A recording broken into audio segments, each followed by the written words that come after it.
Hello, my name is Liam and welcome to Arcade Grenade. Today we're building Metal Gear MkII from Metal Gear Solid 4. Because apparently I looked at a little robot with tiny little details and panels and thought, yeah, that looks like a really relaxing thing to do. Now, if you've ever played Metal Gear Solid 4, you'll know that the Mark II is basically Snake's adorable little remote-controlled sidekick. Part robot assistant, part surveillance machine, part extremely expensive looking shopping trolley that's riddled with anxiety. So for this build, I'm going to be 3D printing it, using a little bit of UV resin just to bring a few details to life, priming it, painting it, and because apparently I can't leave anything alone, printing a mini codec screen to go alongside of it. There'll be tiny details, there'll be paint, there'll be resin, and there'll probably be at least one moment where I question every single decision that's led me to this moment in my life. So grab a drink, get comfy, let's go build Metal Gear MkII.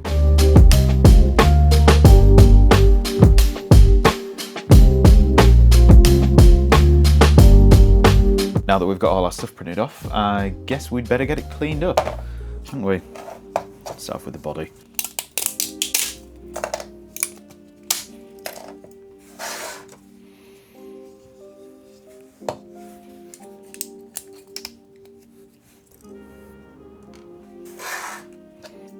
Oh, that was lucky. Bit of a failed print there, but I'm sure we'll be able to hide it. Ah, so there's like a little piston thing in there, and we're gonna have to be very careful not to break that off. Actually, saying that, I could do with this piston bit out because I'm gonna want to paint that separately, and I also want to clear up the surface underneath it, so it might be best if it comes off because I can always tidy up afterwards. Like that. That'll do it. So now we've got all the supports removed, the next thing to do is take all these parts and go ahead and prime them, and then we get to move on to the painting. Now the painting part is a little bit exciting today because... Do you suffer from paint beads, sagging, or uneven coverage? Has this ever happened to you? Well, fear not, because Kaleido have very kindly sent me a box of paints to go along with this Metal Gear MkII build. This is the Kaleido ColorWorks paint set. These are water-based airbrush paints made with their rapid air technology, which is designed to give you that lovely lacquer-style spraying experience, but without the drama of actual lacquer paints. And they didn't just send paints, they also sent me the Seeker airbrush, so I've basically got the whole please don't ruin this model at the final stage set. The Seeker is a dual action airbrush, and it comes with both 0.3mm and 0.5mm needle options. So you've got the 0.3 for the finer detail work and the 0.5 for wider coverage, primers, base coats, and those moments where you just need to get some paint on the thing before your confidence evaporates. Pair that with the paint set that comes with 24 paints, thinner and cleaner, and you've basically got yourself an all-in-one setup, whether you're brand new to the hobby or knee-deep in the scale modelling paint trenches. We're talking smooth coverage, fewer coats, reduced clogging. And with Amazon Prime Day coming up, if you fancy getting hold of a set, you can use my code down below for 10% off. Not only that, but there's also a link in the description for even more discount. A huge thank you to Kaleido and Gaahleri for sending these over and for supporting the channel. Right then, enough talking, let's get some paint on this thing.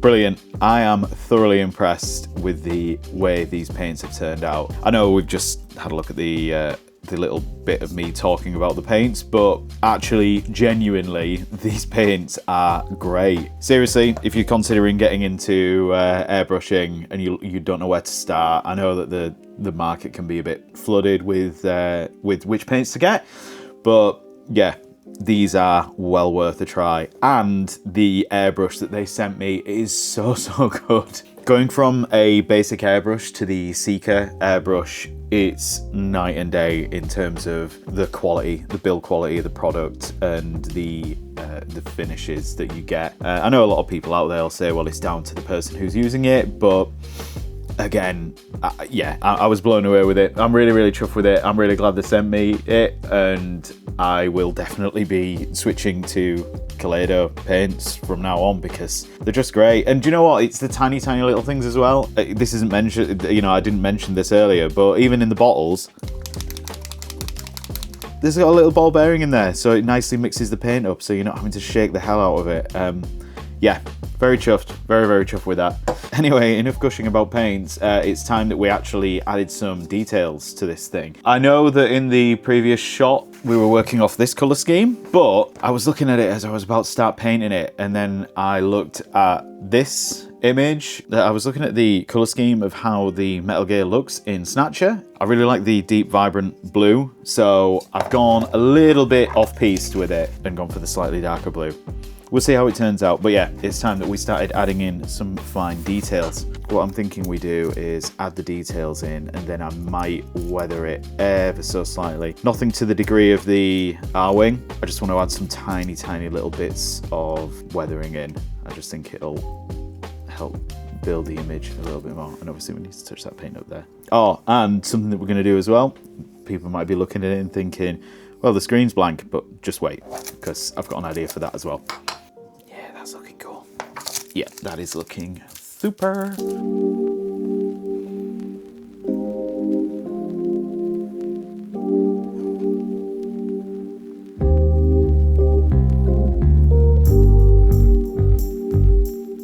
Again, hats off to the person who actually made this model. I'll put an image on screen here. It's a lovely little model, really, really highly detailed. I'm sure this is going to look pretty cool sat on the desk with all the other millions of models that I've got. I think these tiny, tiny little bits, as much as they're a bit of a pain to do, it really, really goes a long way. Little bits of detail help sell the illusion. And it's really, really therapeutic to do as well. It's kind of why I got into model building in the first place, really. When you're going through a really traumatic time in life, worth its weight in gold, finding that hobby that allows you to just switch off from the outside world and forget everything else that's going off. So I'm wanting to do something here. Basically what I'm wanting to do is these little camera parts here. I'm thinking I could paint them and then cover them in resin so it looks like a lens. I also have to keep telling myself to fight the urge to dry brush this thing because I know that it'd look cool, but I really like the bold colors as well. I'm not sure whether or not dry brushing it is going to improve it or make it look an absolute sack of crap. And unfortunately, we wouldn't know until it was actually done. Another little video idea I've had floating around, which I'm going to do soon. I got a load of those acrylic paint pens and I was thinking, how would it look if we just did a model entirely out of pen?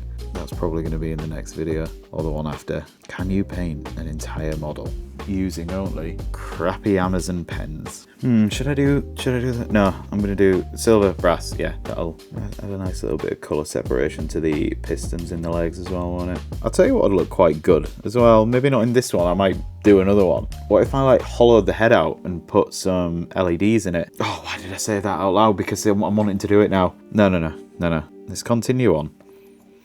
Just do one project at a time, Liam. Rome wasn't built in 7 hours.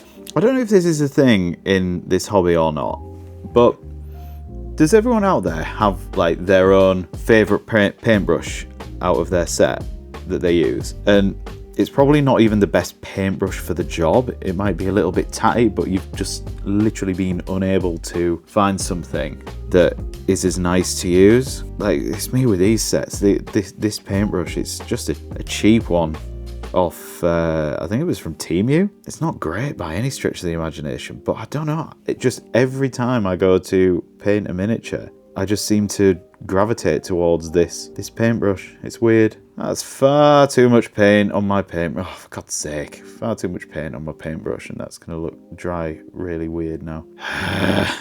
This is what you get for rushing. We'll just smooth that around a little bit and just hope to God that no one notices. God, literally paint running everywhere. What a rubbish way. What an absolutely terrible paint job. Oh well. What is left to paint now? Oh no, we need to finish the head off.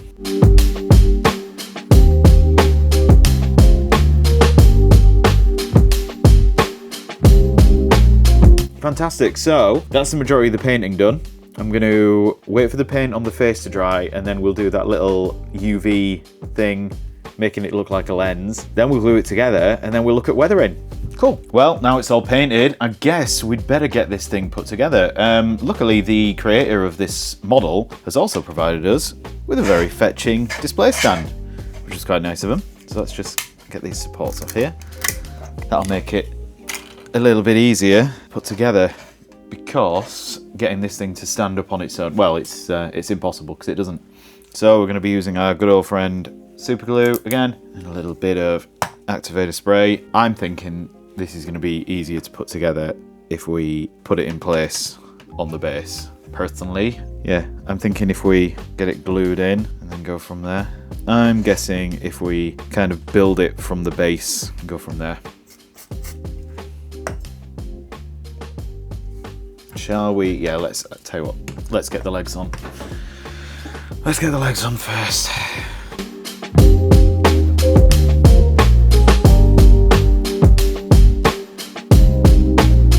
So I'm thinking they go something like that. The front looks right, but the back certainly doesn't. Just realised I've missed a little bit with the paint as well.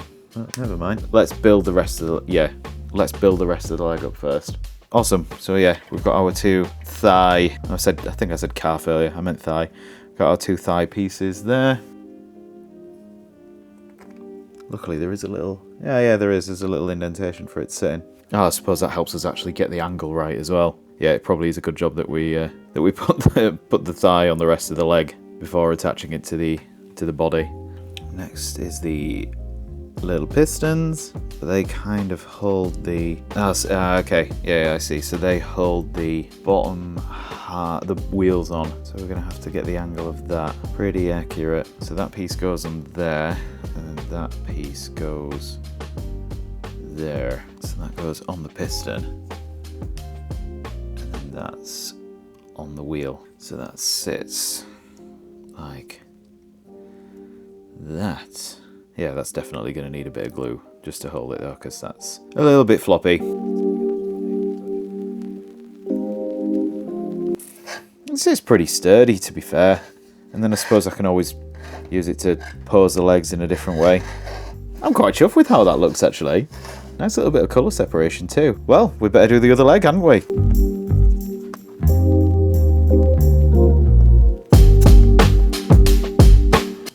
Very handy stuff is this activator spray, but you really don't get a lot of time, and it's getting that fine balance between just putting a tiny bit on just to get the glue activating while you get it in place, and then not having enough on. But hey, never mind.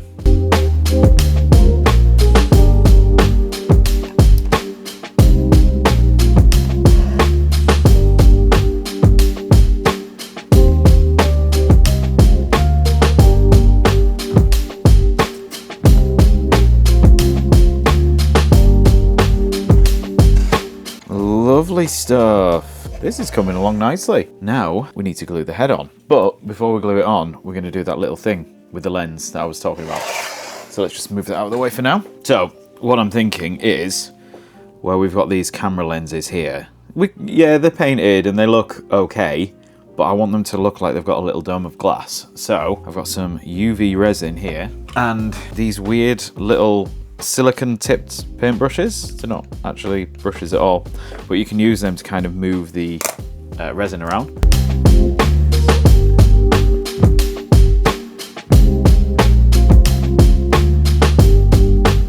And I don't know if you can see on camera, but that gives the illusion of a convincing camera lens. So we'll do the same again on this big one here. I'm guessing that'll show up a lot better.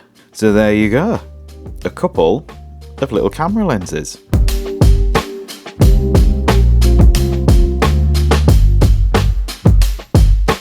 Yeah, this thing's quite a tall model. I'm actually struggling to get it all in frame. Let's move it back a tiny bit. Will it hold? Will it hold? Yes, it will. Oh, yeah, this is looking brilliant. Look at it with its head on.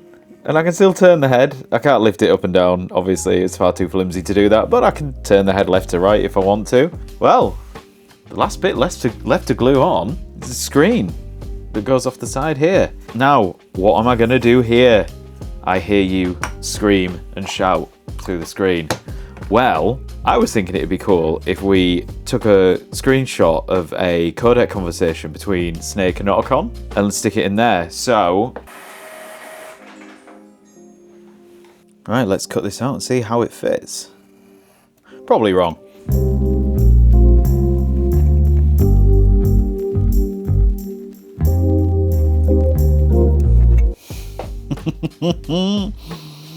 Fantastic.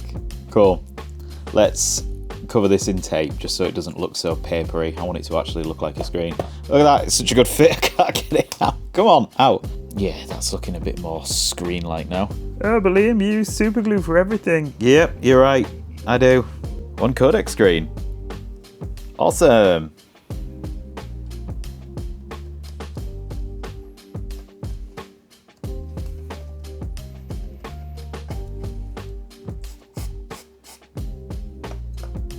Yeah. Brilliant. Oh, fantastic. The next question is, are we going to weather this? I don't think I want to. I really, really like the way that this thing looks already in the bold, bright, vibrant colours. I think to weather it, it would, yeah, I think it'd ruin it a bit. Let's get all of this tidied up and let's take some nice footage of this.